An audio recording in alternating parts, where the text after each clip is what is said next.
नमस्ते है सबैजनालाई। म चाहिँ पसल जान लाग्छु अहिले होइन। टक्क घरदेखि निस्केर एक गिलास पानी खाएर अब चाहिँ पसल जान लाग्छु है। तल बजारमा पसल छ। अब त दसैँ पनि आउन लाग्यो, घर जान लाग्नु भएको छ होला सबैजना होइन।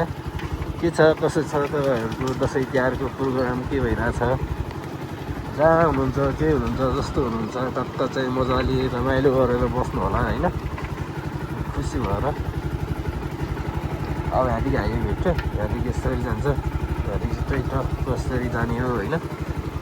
सुन्नु न, एउटा कुरा चाहिँ तपाईँहरूलाई सेयर गर्न गइरहेको कि एउटा गाडी किन्दा कति मोडलको होइन, एउटा गोरु किन्दा चाहिँ कस्तो छ, कति जोत्छ, कति वर्षको हो। एउटा आफ्नो दैनिक उपभोग्य सामानहरू हुन्छ नि, दैनिकी सामानहरू किन्दाखेरि चाहिँ डेट गएको छ कि गएको छैन, कस्तो छ, कस्तो गुणस्तर छ, हरेक कुराहरू चाहिँ सोचेर किन्ने गर्छौँ कि। घर किन्दा होस् या जग्गा किन्दा होस् अथवा वस्तु किन्दा होस् या सामग्रीहरू किन्दा होस् होइन, हामीहरूले चाहिँ कस्तो सामान किन्ने त आफूलाई मन पर्ने सामान छ कि छैन, मन परेको हो कि होइन, त्यस्तो खालको चाहिँ आफूलाई सबै कुरा चाहिँ भेरिफाई गरेर किन्छौँ होइन। सबै कुरा चाहिँ आफूलाई मन पर्ने भएपछि मात्र किन्छौँ कि। तर एउटा देश बनाउने नेता छान्दाखेरि चाहिँ हामीले चाहिँ केही पनि भेरिफाई नगरी केही पनि नसोचेर चाहिँ सिधै भोट हालेर चाहिँ सिधै जिताइदिन्छौँ क्या। तर त्यस्तो नगरौँ अबदेखि होइन। एउटा सामान किन्दाखेरि चाहिँ धेरै कुराहरू सोध्छौँ भनेपछि देश बनाउने कुरा हो। देश बनाउने नेतालाई चुन्दाखेरि त धेरै कुराहरू सोचिदिनु होला है।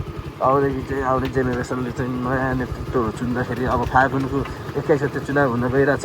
फागुनको 21 गते चुनाव हुँदाखेरि चाहिँ कम्तीमा पनि आफूले एउटा रेडबुल किन्दा एउटा चाहिँ फ्रुटहरू किन्दाखेरि चाहिँ त्यसको म्याद छ कि छैन, एक्सपायर हुन छ कि छैन सोधि याद गरेको जस्तो अथवा त्यसको एक्सपायर चाहिँ हेरे जस्तै तपाईँले चाहिँ ट्याक्क उसको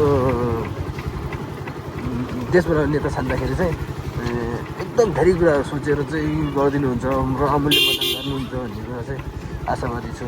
हस्, धन्यवाद। यो बजार क्षेत्र ट्याक्क बजार क्षेत्र है। ल म बजार क्षेत्र आइसकेँ। अब बाइक स्ट्यान्डमा देखाऊँ।